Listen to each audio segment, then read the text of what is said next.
Okay, so I am like, I don't know, 27 days out from my first 50K, and so I just came off of a 47-mile month in June where I basically had to maintain my daily schedule and commitments as far as work and podcasts and video editing and all that stuff, plus get 47 miles in 29 days.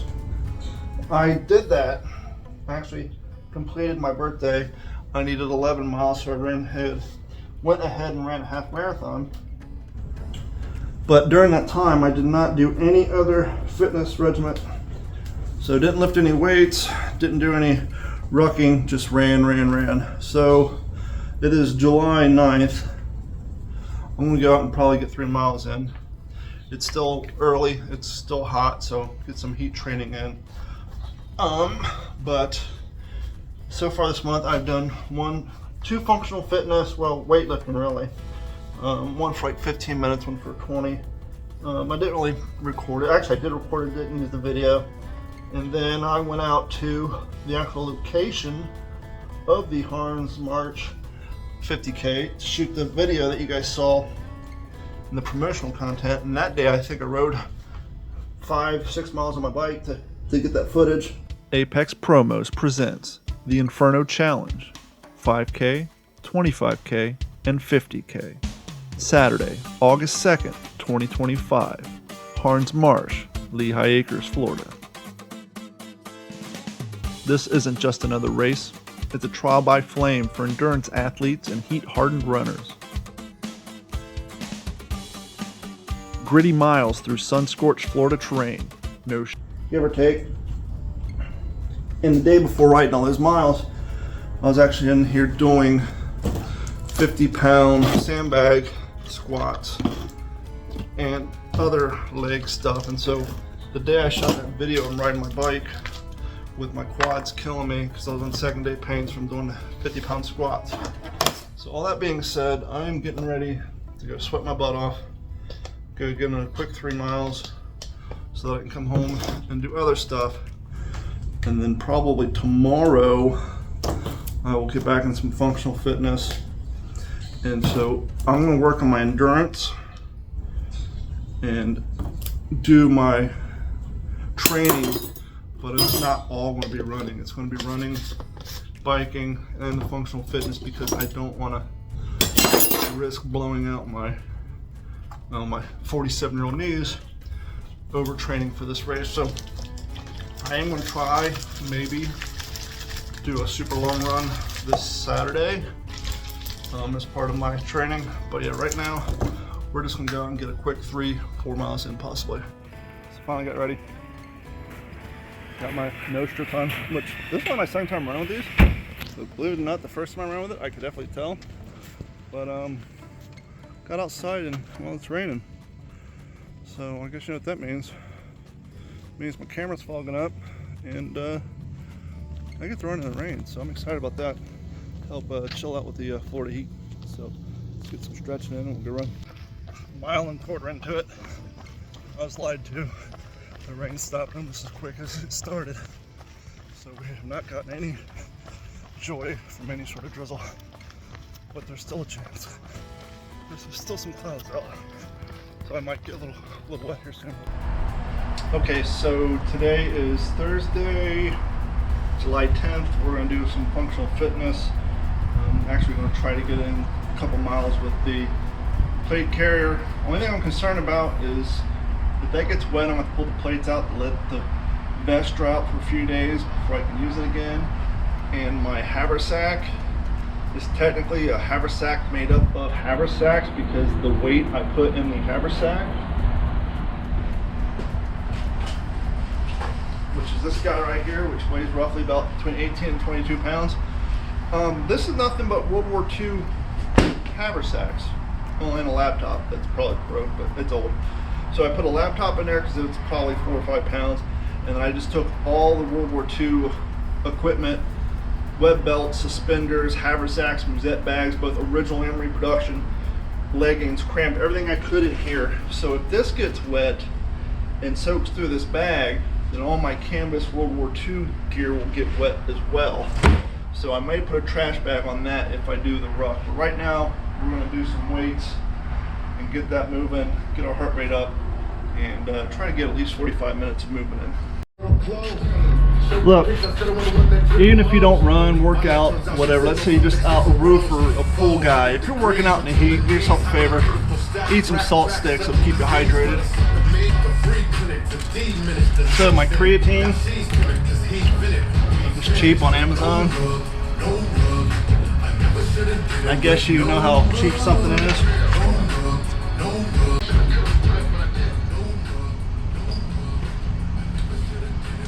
Yeah, so anyhow, my creatine didn't come with a scoop, so I just use a mess kit spoon, which is way too big.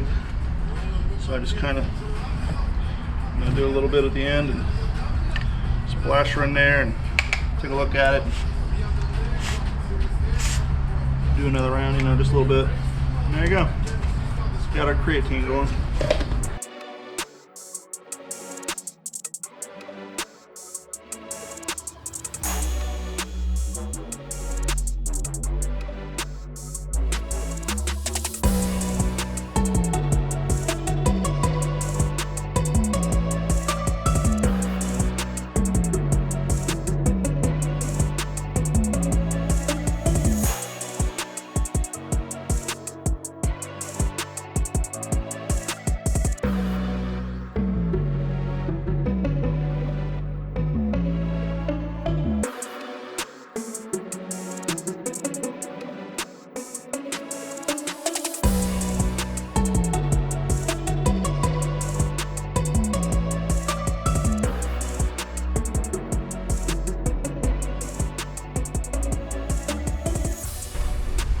Got a Nathan's Marathon belt, not super skinny, have a little bit of a belly like me.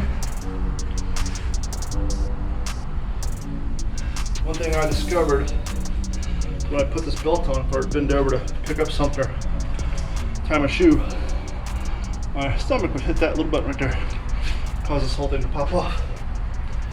Too embarrassed to take it back. I basically just put zip ties on it.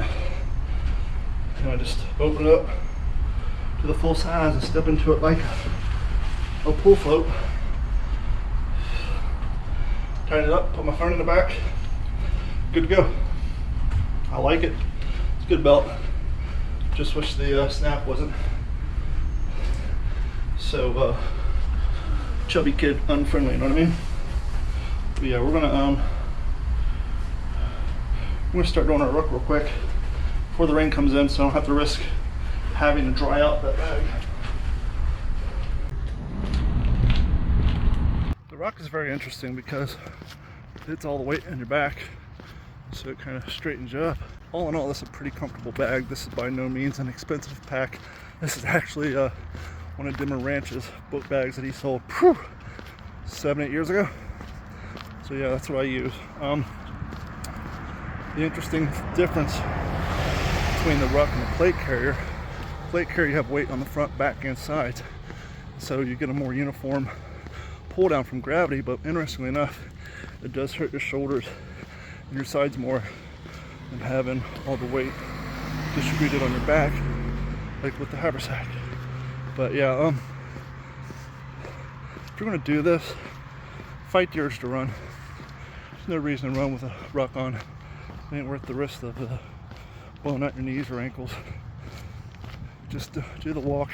Besides, today's supposed to be your rest day from running anyhow, right? So we ran yesterday. No reason to run today. We're just gonna walk, put a little extra weight on, just get some time on feet and some forward momentum. And then we're gonna go back and lift some more weights. And then we'll put on the plate carrier, do another half-mile loop, and then maybe we'll try to do a half-mile loop with the sandbag, see how we're feeling. Walking down the street, see this soft-shell turtle. He's all the way up there in the street. They just so happened to put a boat ramp here. Now, I'm not going to put him directly in the water because I don't know how weak he is, but I'm at least going to try to get him close, maybe where he can get wet but not eaten. So I don't know. Let's see if he's too far gone or not. Oh, there he is. He's excited. Oh, No, he's ready to go. He's like, hell yeah. Stay away from the street, dude. Yeah, he's thrilled. He made his way up to the street. It's hot as hell today. Yeah, he's burying himself down in the sand now. Yeah, he should be good.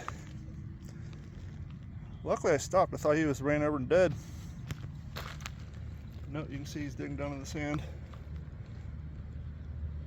So hopefully he survives. Back to the rock.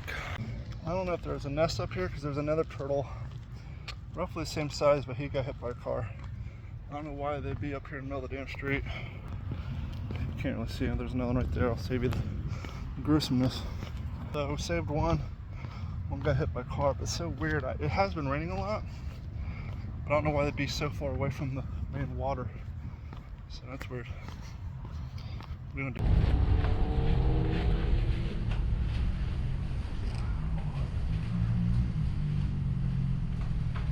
I think I was lying. I said all World War II stuff and a laptop.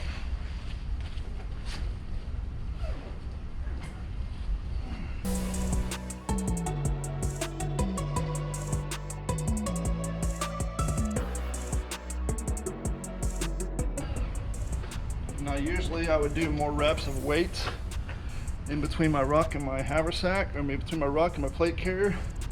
But since the top of my ruck had opened up because I forgot to re-zip it on the side, I'm gonna put the plate carrier on now, do another quick lap to make sure none of my belts or anything fell out of the bag in the neighbor's street.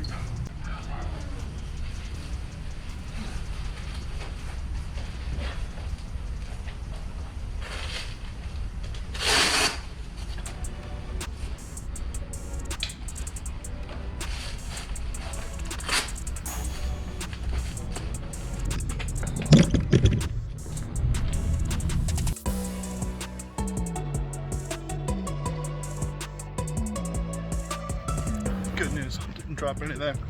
Just another fell out of my bag. Just hit 1 mile. I'm gonna loop back and do some more curls and bicep work and figure out what we do next. It's Saturday, 10 a.m. I intentionally slept in because I needed to sleep. But more importantly, I wanted to get outside in the heat because I'm gonna be running this race in the heat. So it's, I think, currently 82 degrees. I don't know how long I'm gonna run today. We're just gonna see how I feel. The good news is, if for some reason I'm still here around 3 o'clock, it's supposed to start raining. The temperature's gonna drop and slowly make its way up. But I think we're peaking out at 90 today, so we'll see. Okay, so when I left the house this morning, we were out of bottled water. I live on a well. And, you know, I brush my teeth, I make food, all that stuff. But I won't drink it large quantities of it just straight because of the taste. So anyhow, went ahead and I ran 2.5 miles, stopped at Publix, filled up my hydro flask with 2 bottles of bottled water, refilled my front with some Gatorade Zero and Gatorade Hydration, which just has sugar that I don't want, but whatever. I'm not on an apple, but I think I'm gonna run down here to Starbucks, get me a bagel, a shot of espresso, and it's not that I'm really super hungry, but I know this race is gonna be super long for me because I'm slow, which is why I never talk about pace. Just to me, it's just doing the distance, getting the movement in, and completing the goal. The older I get, the slower I get, but the older I get, the more endurance build up, the further I can run, which is part of the reason why I'm attracted to longer distance running now, and not so enticed by the idea of running 5 and 10Ks anymore. So, because I know this run is going to be pretty much an all-day event for me, I know that during this event I will be consuming food and then going out running some more. And so because I want to train for what I'm running for, I'm going to go down and get a bagel, eat it, and then run. And see how something of that weight affects my stomach. And if it affects it negatively, And I know that bagels probably won't be a great idea on race day. And we'll go from there. Okay. So we stopped at Starbucks a while back. Got a bagel and a shot of espresso. One thing I always do when I go into a public location where I'm interacting with people, it's kind of a commercial grade aid station on these long runs, because obviously I gotta use the restroom. When you're staying as hydrated as I am and running the miles that I am, you gotta use the restroom.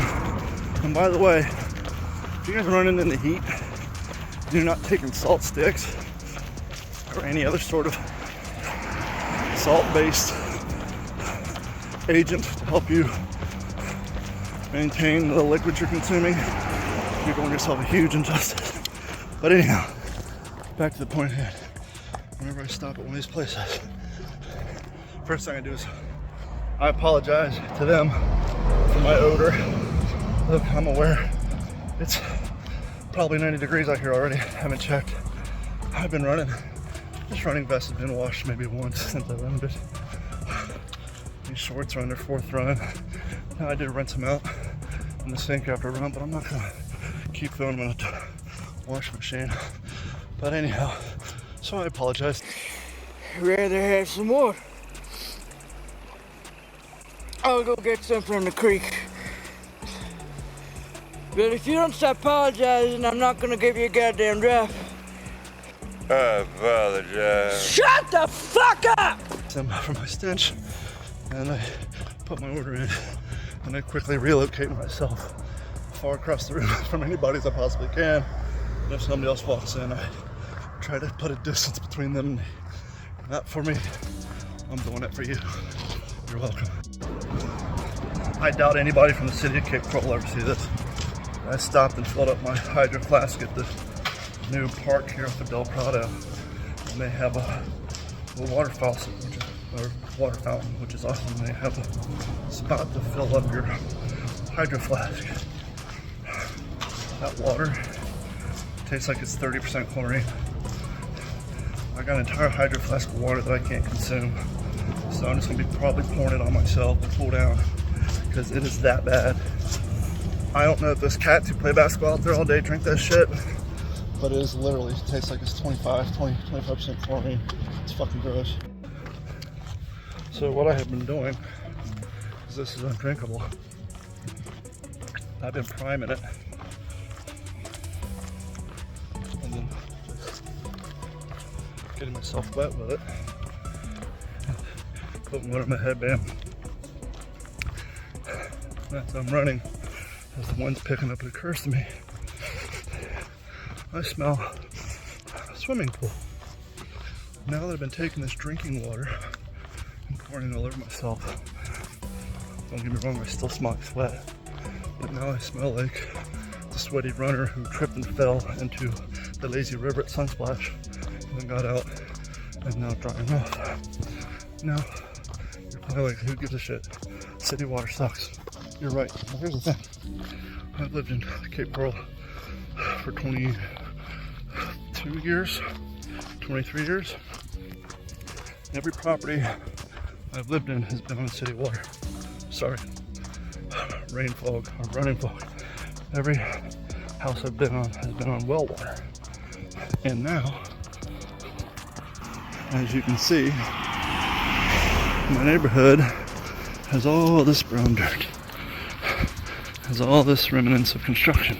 Well, if you've been around here for a while, you know that this has been going on for a year or so. And if you're new here, the reason for this construction is the city is forcing this whole area, the entire city at some point, but they've been doing this for years. It's just now, unfortunately, my turn. They've forced us to pay them between $37,000 and $45,000 to hook our houses up to city water instead of utilizing our well. And so what concerns me is the fact that I got water from a water fountain hooked into the city water not 3 miles from my house, and the fact that putting on my clothes makes me smell like I went to a fucking water park. Is this the quality of water I'm going to get at my house? Am I paying $40,000 plus a monthly water bill for water that I can't drink? for water. It's gonna make everything in my house smell like I went to the water park until I become nose blind to it.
This has been a Digital 410 production.